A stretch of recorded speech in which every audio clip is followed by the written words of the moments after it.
A single torch flickers in the darkness, its flame dancing against ancient stone.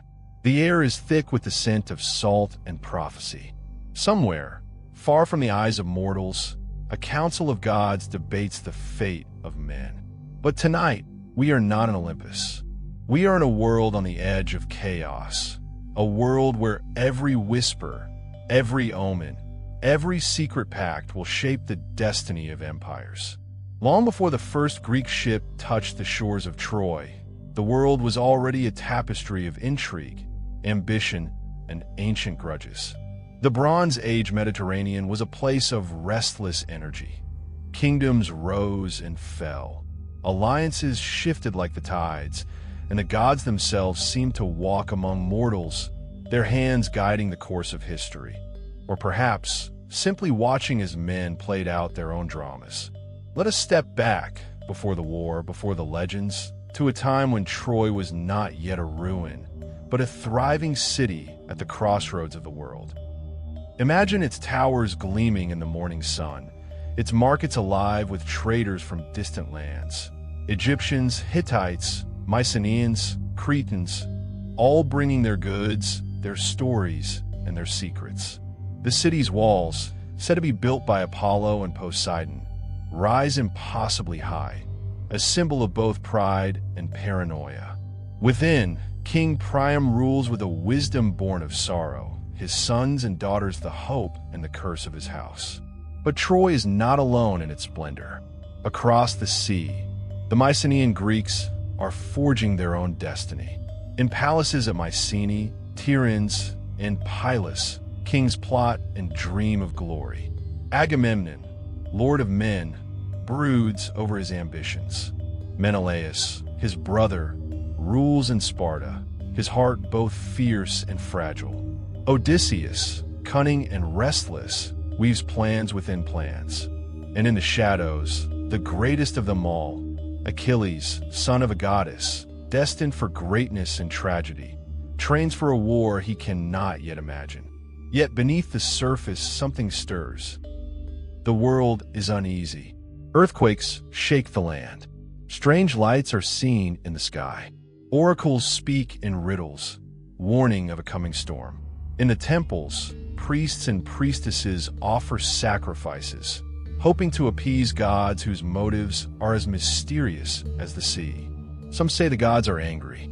Others whisper that men have grown too proud, too bold, and that the balance of the world is about to be shattered.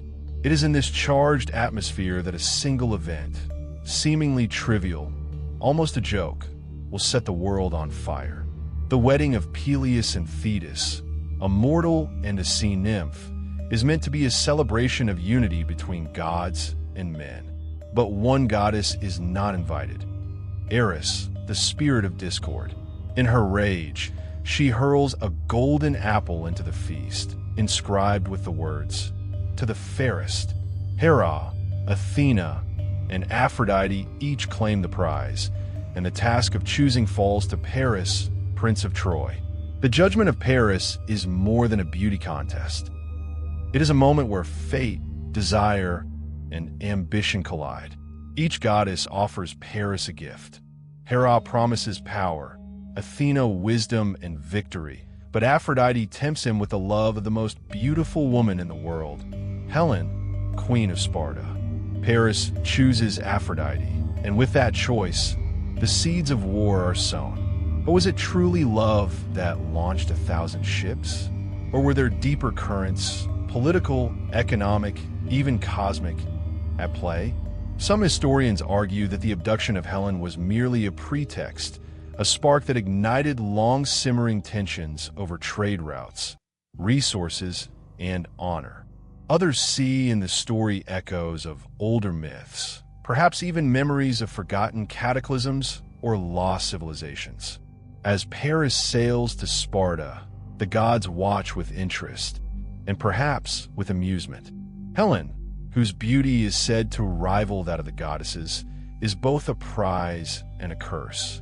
Some say she goes willingly, enchanted by Aphrodite's promise. Others claim she is taken by force, a victim of fate. In either case, Her departure is a wound to Menelaus's pride, and an insult that cannot go unanswered. The call to arms spreads across Greece.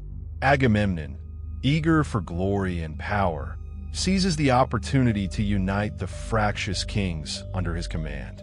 Heroes from every corner of the Greek world answer the summons.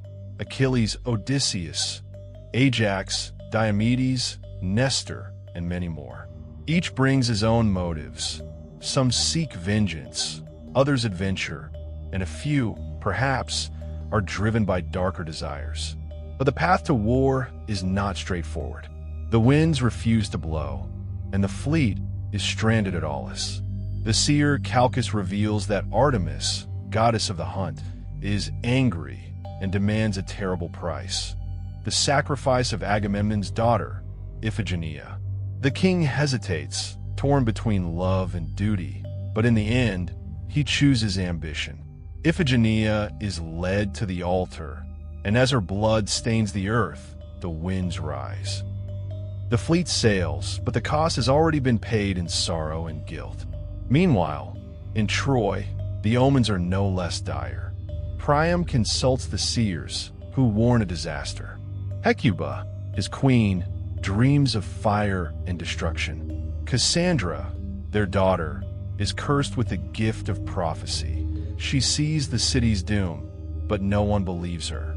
Hector, the city's greatest warrior, prepares for war, knowing that victory may be impossible, but honor demands resistance. As the Greek fleet approaches, the world holds its breath. The stage is set for a conflict that will last a decade, draw in gods and mortals alike, and leave scars that will never fully heal. But even now, as the first ships land on the beaches of Troy, the true nature of the war remains shrouded in mystery. Was Troy a real city, or a myth invented by poets? Did Helen truly exist, or is she a symbol of something deeper: desire, chaos, the eternal struggle between order and passion? What role did the gods play? Were they metaphors for fate, or memories of ancient powers now lost to time? And what secrets lie buried beneath the ruins at Hizarlik, where archaeologists have uncovered layers upon layers of cities, each destroyed and rebuilt, as if the land itself remembers the cycle of war and renewal. The first clashes are brutal, chaotic, and inconclusive.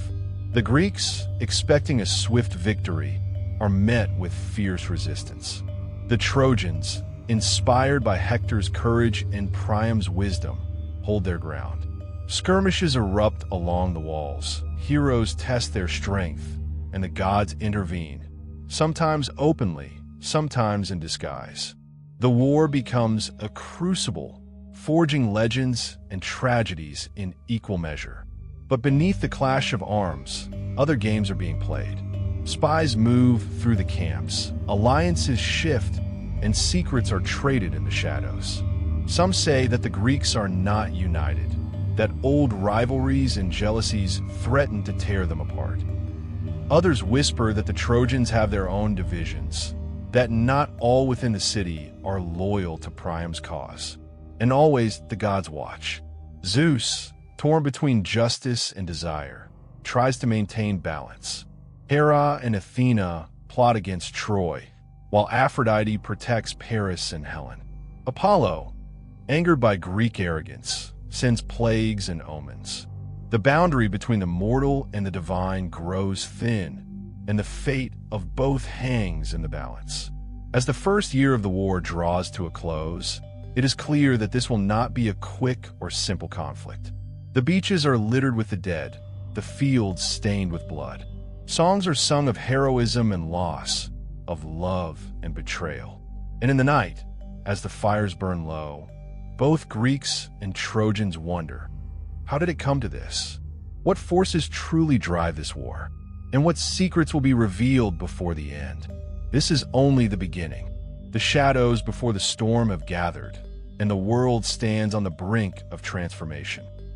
In the next part, we will descend deeper into the labyrinth of war, into the lives of heroes and villains, the intrigues of gods and men, and the mysteries that still haunt the ruins of Troy. Are you ready to cross the threshold? The journey into the heart of the Trojan War has only just begun. The sun rises over the plains of Troy, painting the sky with streaks of crimson and gold. The air is thick with the scent of sweat, leather, and anticipation. For the Greeks, this is the dawn of another day in a war that has already lasted far longer than anyone could have imagined. For the Trojans, it is another day of defiance, another day to hold the walls, another day to hope that the gods will finally turn the tide in their favor. The war is no longer a single event, but a living, breathing entity, a beast that devours men, dreams, and even the will of the gods. What began as a quest for honor and vengeance has become a crucible, forging legends and tragedies in equal measure. The beaches are littered with the remnants of ships, the fields with the bones of the fallen. Songs are sung of heroism and loss, of love and betrayal. But the reality is far more complex, far more brutal. The Greeks, once united by a common cause, now find themselves divided by old rivalries and new grievances. Agamemnon, the High King, rules with an iron fist, but his authority is constantly challenged. Achilles, the greatest of the warriors, is both a blessing and a curse. His prowess on the battlefield is unmatched, but his pride and wrath threaten to tear the army apart. Odysseus, ever cunning, weaves plots within plots, seeking advantage in every shadow. Ajax, Diomedes, Nestor, and the other heroes each play their part, but unity is fragile, and the gods are always watching. On the Trojan side, the situation is no less dire. Hector, the city's champion, bears the weight of his people's hopes and fears. Paris, whose actions sparked the war, struggles with guilt and longing. Priam, the aging king, seeks wisdom in the face of despair, while Hecuba, his queen, mourns for the children she knows she will lose. Cassandra, cursed to see the future but never believed, wanders the halls, her warnings lost in the clamor of war. The gods themselves are divided. Hera and Athena, still furious over Paris's judgment, support the Greeks, whispering strategies and lending strength to their chosen heroes. Aphrodite, ever loyal to Paris and Helen, shields the Trojans with her beauty and guile. Apollo, angered by Greek arrogance, sends plagues and omens, his arrows striking from afar. Zeus, the king of the gods, tries to maintain a precarious balance, but even he is swayed by fate and desire. The battles are fierce and unrelenting. The Greeks launch assault after assault against the walls of Troy, but the city holds. The Trojans, emboldened by Hector's valor, sally forth in daring raids, burning ships and slaying foes. The tide of war ebbs and flows, each side gaining and losing ground, each victory paid for in blood. Yet for all the violence, there are moments of strange beauty and humanity. In the midst of chaos, truces are called to bury the dead. Enemies meet as equals, sharing stories and gifts before returning to the fray. The bonds of Xenia, guest friendship, are not entirely forgotten, even as the world burns. But beneath the surface, darker currents swirl. The Greeks are plagued by omens and prophecies.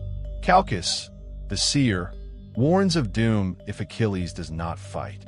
Thetis, Achilles' mother, pleads with her son to avoid his fate, but destiny is inexorable.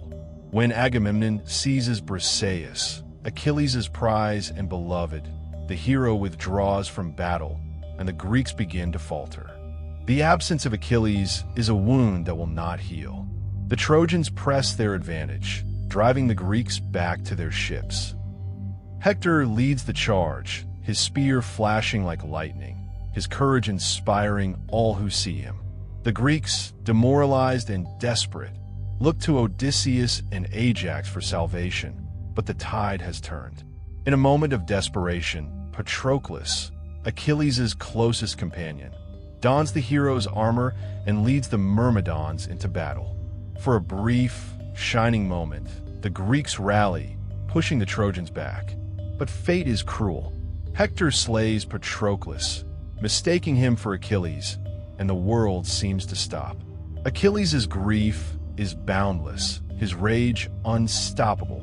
He returns to the battlefield, a force of nature, cutting down all who stand before him. The duel between Achilles and Hector is the stuff of legend, a clash of titans, a dance of death. When it ends, Hector lies dead, and Achilles, in his fury, drags the body around the walls of Troy. The city mourns. Priam, in an act of unimaginable courage, sneaks into the Greek camp to beg for his son's body. Achilles, moved by the old king's grief, relents. For a moment, the war pauses, and the two enemies share a meal, united by loss and the knowledge that fate spares no one. But the war is not over. The gods continue their games, shifting allegiances, sowing confusion. New heroes rise and fall. Memnon, the Ethiopian king, comes to aid Troy, only to be slain by Achilles. Penthesilea, queen of the Amazons, fights with unmatched ferocity, but meets the same fate. Each death adds another layer to the tapestry of tragedy. The Greeks, realizing that brute force will not win the war, turn to cunning. Odysseus, ever the strategist, devises plans to infiltrate the city, to sow discord among the defenders, to find the one weakness that will bring Troy down. Spies are sent, alliances are tested, and the line between honor and treachery grows ever thinner. Meanwhile, the Trojans are haunted by dreams and omens. Cassandra's visions grow more urgent, her warnings more desperate. The people begin to whisper of doom, of a curse that cannot be broken. Some blame Helen, others Paris, others the gods themselves. But all know that the end is coming, and that nothing will ever be the same. As the 10th year of the war approaches, both sides are exhausted. The Greeks are weary, their numbers dwindling, their hopes fading. The Trojans are besieged, their city battered, their spirits fraying. Yet neither side will yield. Pride, honor, and the will of the gods demand that the struggle continue, no matter the cost. In the darkness before the dawn, a new plan is hatched, a plan that will change the course of history and become the most famous trick in all of legend. But that is a story for another time. For now, the war grinds on, a storm with no end in sight. The heroes fight, the gods scheme, and the world waits for the final act. In the shadows of Troy, secrets are kept, bargains are struck, and the seeds of future mysteries are sown. What truly happened on those blood-soaked plains? Were the heroes of Homer real men, or the inventions of poets? Did the gods walk among mortals, or are they the echoes of forgotten powers? And what secrets still lie buried beneath the ruins of Troy, waiting for those bold enough to seek them? The answers are elusive, the mysteries deep. But one thing is certain, the story of Troy is far from over. The greatest secrets are yet to be revealed. Night falls over the battered plains of Troy, and the city's torches flicker like distant stars, defiant against the encroaching darkness. The war has raged for a decade, and both Greeks and Trojans are shadows of their former selves, haunted by loss, driven by pride, and bound by destinies they can neither escape nor fully understand. The gods, too, seem weary, their interventions less frequent, their motives more inscrutable. Yet, as the world holds its breath, the final act is about to begin, a night of deception, betrayal, and the most enduring mystery of the ancient world. The Greeks, exhausted and desperate, gather in their camp. The siege has drained their strength, and hope is a rare commodity. Yet, in the mind of Odysseus, the wiliest of all the Greeks, a plan is taking shape, a plan so audacious, so unprecedented, that it will forever change the course of history and legend. The Greeks will not win by force of arms, but by cunning. They will give the Trojans a gift that is, in truth, a curse. The construction of the wooden horse is shrouded in secrecy and myth. Some say it was built by Hippias, a master craftsman guided by Athena herself. Others claim it was the work of many hands, each adding a piece of their own desperation and hope. The horse is immense, its flanks hollowed out to conceal a select band of warriors: Odysseus, Menelaus, Diomedes, and others whose names will echo through the ages. The rest of the Greeks, following the plan, burn their tents, board their ships, and sail away, at least so it seems. At dawn, the Trojans emerge from their battered gates, astonished to find the Greek camp deserted and the colossal horse standing alone on the plain. The city erupts in debate. Some, like Laocoon, the priest of Apollo, warn that the horse is a trick, a trap, a harbinger of doom. "Beware of Greeks bearing gifts," he cries, hurling his spear into the horse's side. But fate, or the gods, intervene. Two serpents, sent by Poseidon or Athena, rise from the sea and devour Laocoon and his sons, a sign interpreted as divine approval of the horse. Cassandra, the doomed prophetess, also warns against bringing the horse into the city. Her visions are vivid: fire, blood, the fall of Troy. But her curse remains. No one believes her. The Trojans, weary of war and hungry for hope, decide to claim the horse as a trophy, a symbol of their victory. With great effort, they drag it through the gates, breaking down part of their own walls to make room for the monstrous gift. The city erupts in celebration. Feasts are held, songs are sung, and the people of Troy, for the first time in years, allow themselves to dream of peace. But as night deepens, the mood shifts. Some Trojans, uneasy, wander the streets, unable to shake the feeling that something is terribly wrong. Others, drunk on wine and relief, fall into a deep, untroubled sleep.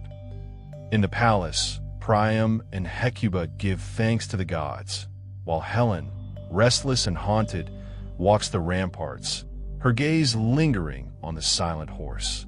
Inside the horse, the Greek warriors wait in suffocating silence. Every creak of the wood, every distant shout is a test of nerves. They know that discovery means death, not just for themselves, but for the entire Greek cause. Odysseus, ever the strategist, keeps his men calm, reminding them that the fate of their people, and perhaps the world, rests on their shoulders. At midnight, the signal is given. Sinon, a Greek left behind to sell the ruse, opens the horse's belly from within. The warriors slip out, silent as shadows, and make their way to the gates. Outside the city, the Greek fleet, which had only pretended to leave, returns under cover of darkness. The gates are opened, and the full force of the Greek army pours into Troy. What follows is chaos, a nightmare of fire, blood, and betrayal. The Greeks, fueled by years of frustration and loss, show no mercy. Houses are torched, temples desecrated, and the streets run red with the blood of defenders and innocents alike. Priam, the noble king, is cut down at the altar of Zeus. Hecuba is taken captive, her fate uncertain. Cassandra is dragged from the temple of Athena, her prophecies unheeded to the last. And Helen, the woman at the heart of it all, is reclaimed by Menelaus. Her fate, too, a matter of legend and debate. The fall of Troy is not just a military victory, but a cataclysm, a moment when the old world dies and a new, uncertain age begins. The Greeks, for all their cunning, are not spared the consequences of their actions. Many will never see home again, their journeys cursed by the gods for their impiety and cruelty. Odysseus will wander for 10 years, facing monsters and temptations. Agamemnon will be murdered upon his return. Only a few, like Nestor, will find peace in old age. For the Trojans, the tragedy is total. The city is razed, its people scattered or enslaved. Yet from the ashes, new legends are born. Aeneas, carrying his father and the household gods, escapes the burning city, a story that will one day give rise to Rome itself. The cycle of myth continues, each ending a new beginning, each tragedy a seed for future glory. But what of the horse itself? Was it real or a poetic invention? Some scholars argue that the horse was a metaphor, a siege engine, an earthquake, or even a secret society within Troy that betrayed the city from within. Others see in the story echoes of older myths, perhaps even memories of a lost technology or a forgotten ritual. The truth, as always, is elusive, hidden beneath layers of legend and time. Archaeology offers tantalizing clues. Excavations at Hisarlik, the site identified as Troy, reveal evidence of a city destroyed by fire around the time traditionally assigned to the Trojan War. Walls are toppled, arrowheads and skeletons litter the ruins. Yet, for every answer, new questions arise. Was this the Troy of Homer, or another city entirely? Was the war a single event, or a series of conflicts remembered as one? And what of the treasures said to have been taken from Troy? Do they still exist, hidden in the earth, or lost to history? The mysteries deepen when we consider the role of the gods. Were they merely literary devices, or memories of real forces? Natural disasters, charismatic leaders, or even visitors from beyond the known world? The ancient Greeks believed that the gods walked among them, shaping events in ways both subtle and spectacular. Modern scholars debate whether these stories are allegories, psychological archetypes, or distorted memories of real events. The story of the Trojan Horse endures because it is more than a tale of war. It is a meditation on trust and betrayal, on the limits of human wisdom, and on the unpredictable consequences of our actions. It is a story that asks us to question appearances, to look beyond the obvious, and to remember that the greatest dangers often come disguised as gifts. As dawn breaks over the smoldering ruins of Troy, the survivors gather what they can and begin the long journey into exile. Some will find new homes, others will wander forever, haunted by memories of a city that once stood at the center of the world. The Greeks, too, are changed, victorious, but diminished, their triumph shadowed by guilt and loss. The fall of Troy marks the end of an era, but not the end of the story. The legends will grow, changing with each retelling. Poets will sing of heroes and monsters, of gods and men, of love and vengeance. Historians will search for the truth, sifting through ruins and riddles. And dreamers will wonder what really happened on that fateful night. What secrets were kept, what bargains were struck, and what mysteries still lie buried beneath the stones. In the end, the story of Troy is a mirror, a reflection of our own hopes and fears, our capacity for greatness and for folly. It is a labyrinth with no center, a riddle with no answer, a song that never truly ends. But the journey is not over. In the final part, we will explore the legacy of Troy, the myths that grew from its ashes, the mysteries that still haunt its ruins, and the questions that refuse to die. For in every ending, there is a new beginning, and in every ruin, the promise of discovery. Are you ready to follow the echoes of Troy into the unknown? The greatest mysteries are yet to come. Centuries have passed since the flames consumed Troy, yet the city's story refuses to fade into silence. The ruins at Hisarlik stand as a testament to a world lost, a civilization shattered, and a myth that has grown beyond its origins. But what remains beneath the dust and stone is more than just history. It is a labyrinth of secrets, unanswered questions, and whispers of truths too dangerous to tell. The fall of Troy did not mark the end of its influence. From its ashes rose legends that shaped the very foundations of Western culture. The Romans traced their origins to Aeneas, the Trojan prince who escaped the destruction. weaving Troy's fate into the epic of Rome's founding.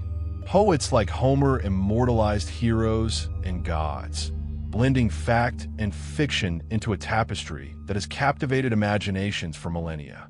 Yet, the line between myth and reality remains blurred. Archaeologists continue to uncover layers of cities beneath the mound of Hazarlik, each telling a story of destruction and rebirth. Some layers show evidence of violent conquest, others of natural disaster, but which corresponds to the Troy of legend?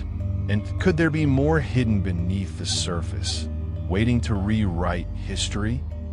The figure of Helen, whose beauty sparked a war, remains enigmatic. Was she a real queen, a goddess, or a symbol of desire and chaos? Some scholars suggest she represents the allure of power and the cost of passion. Others see her as a political pawn, a catalyst for conflicts over trade routes and territory. Her story, like Troy itself, is a mirror reflecting human nature's complexities.